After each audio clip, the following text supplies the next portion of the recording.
What's up, gamers? Dreamcastguy here, talking today about the newest batch of Resident Evil 8 leaks, because these are downright crazy. Just to be clear, right at the front, I think that all this stuff sounds to be really, really good, but I'm starting to realize that Resident Evil 8 is certainly going to be extremely controversial, especially inside of the Resident Evil community. Now, I'm a big Resident Evil fan. I've played a bunch of the games again and again. I actually just streamed all of Resident Evil 5 in one long live stream. I'm wearing my Resident Evil 4 Leon Kennedy jacket, but these leaks, they're certainly signifying a shift in tone. Now let's go through all this. I just want to say right at the start, we're pulling up this Destructoid article right here. I'm not going to talk about any of the spoilers. There has been some leaks that are kind of pointing at the themes, the plot line, some of the writing. I'm not going to talk about any of that stuff. Instead, I want to focus more about the changes to combat and the world itself. Alright, so here we go. More Resident Evil 8 rumors point to the darkest and most gruesome entry yet. This is all coming from Dusk Golem again. I've reported on Dusk Golem leaks before. This guy seems like he's very legit. It seems like he has a lot of very big ties inside of Capcom itself, and he's the primary person who's been leaking tons of stuff about Resident Evil 8, including the fact that it's going to be taking place over in Europe, and apparently that it's going to be called Resident Evil 8 Village. Sounds good to me, but here's where things get incredibly juicy. Speaking on Twitter, Dusk Golem said that they were excited for an incoming reveal, so that sounds great. Seems like we're going to be seeing RE8 possibly, around the time of when E3 would have taken place, noting that Resident Evil 8 would be by far the darkest and most gruesome Resident Evil yet. They also noted that alongside with a redesign for Chris Redfield, Resident Evil 8 features enemies that are the most disturbing in the series, which is saying something about a brand that gave us Lickers, Regenerators, and Margaret Baker. Alright, so that sounds good. I definitely like things to be haunting and creepy and awesome. In fact, I was actually just talking to a friend of mine who's a big Resident Evil fan, and we were kind of just saying how much we loved Regenerators. The fact that there are these practically immortal, spiky badasses who just keep getting up after you shotgun blast them again and again. The thing that made Resident Evil so big in the first place, in my opinion, partially comes down to the fact that it had such good monsters. It was more than just zombies, it was more than just hunters, it was more than just tyrants. It's the fact that they tried to innovate the idea of scares. So the fact that they're going to be trying to go in a more disturbing direction, I'm definitely on board with it. Now, here's where things get a little bit more interesting. Most notable, however, is probably the suggestion relayed over in ResetEra that Resident Evil 8's story will be divisive and contains narrative beats that are actually horrible and messed up. I've avoided reprinting any further details for spoiler reasons. Now, I just want to say, don't go to ResetEra. ResetEra is kind of a garbage website, but we're going to actually look at a couple things from there in just a second.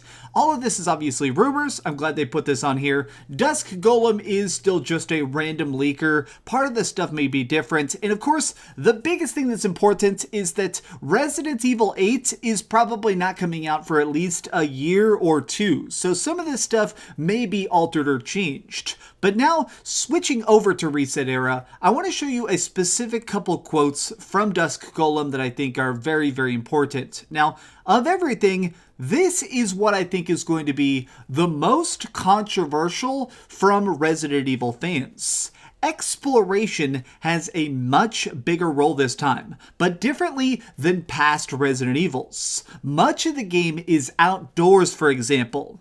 Now, this is a little bit strange. It is definitely a shift, and it's something that I think it needs to be handled very, very well. Let's look at this as best case scenario, and let's look at this as worst case scenario. Let's think of an open world game, or something I consider open world, that does horror right. Silent Hill. All the Silent Hill games, they typically give you a free roam of the town of Silent Hill. You can try and solve puzzles, you can wander through the streets, you can be afraid. And something that Silent Hill does well is that it makes it where the character of the town itself, you're afraid of it even as you're just walking through the streets. They make it where even when you're not in combat, you're nervous. I think that if Resident Evil 8 is done right and there is like a pervasive style of fear to it, this could be a very, very good innovation. It could be a shift that could be for the better. And if anything, I definitely think that the idea of open world horror has the idea that it could be a much longer game. We could see a Resident Evil that's, 15 hours or 20 hours instead of the typical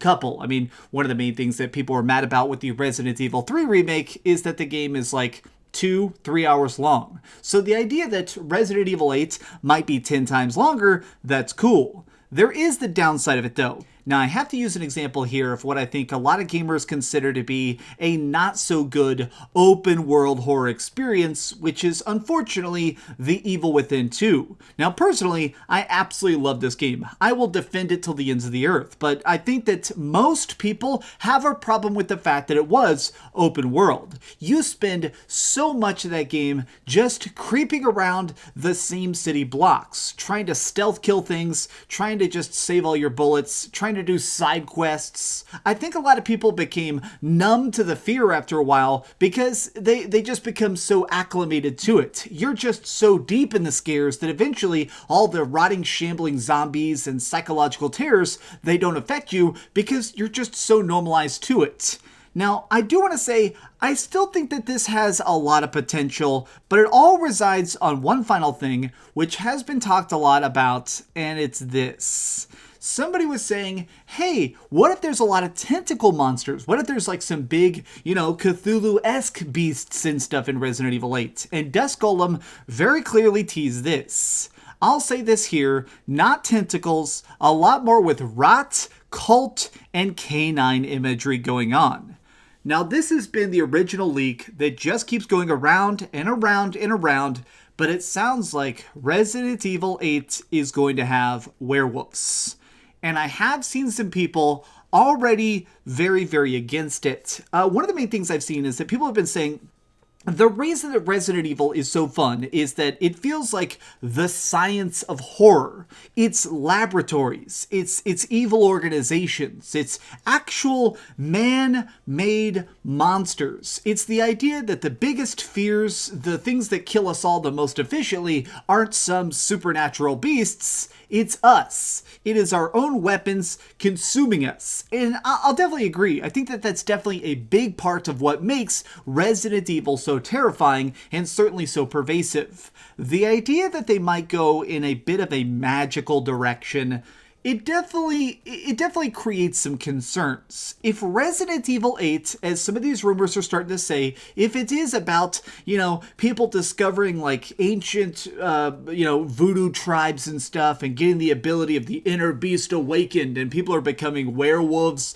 because of this voodoo mystique, that to me, that doesn't sound as good. Now, I'm on board if it is explained properly. I am a huge Resident Evil fan. I've liked most of the games. Obviously, I absolutely hate that garbage Umbrella Corps. I hate the garbage of Resident Evil 6. Yeah, I said it. But I think that the games, when they manage to be rooted, when they manage to be balanced, and when they manage to so clearly say, here is why you should be scared, that's when they totally win me over.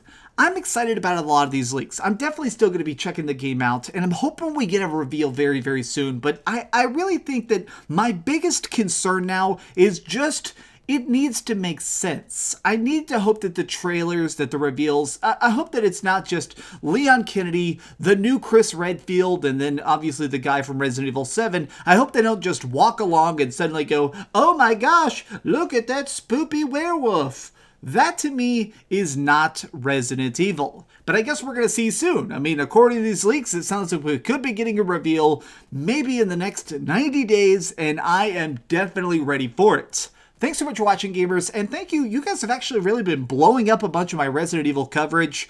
It's fun. This is actually one of my favorite franchises to talk about, so I seriously appreciate the new subscribers, the likes, the shares. It has been incredible, and I'm certainly going to keep talking about it. You guys rock. Please do me a giant favor and keep dreaming. Obviously, this weekend I streamed all of Resident Evil 5. That was a very good experience. A lot of y'all have been telling me to play Resident Evil 4 next. I think I'm going to keep streaming some Resident Evil games. At least once a month, I think I'm going to try and just beat an entire Resident Evil game on camera, because that's very fun, and chat, honestly, they made it a freaking blast. You guys rock. Much love. Stay safe. Wear your mask. Thanks so much for watching that video. If you want to see something else, you can always click this link to see what I put up last, or, subscribe and see what's coming up next. Also, I promise that whatever I do, it'll try not to suck.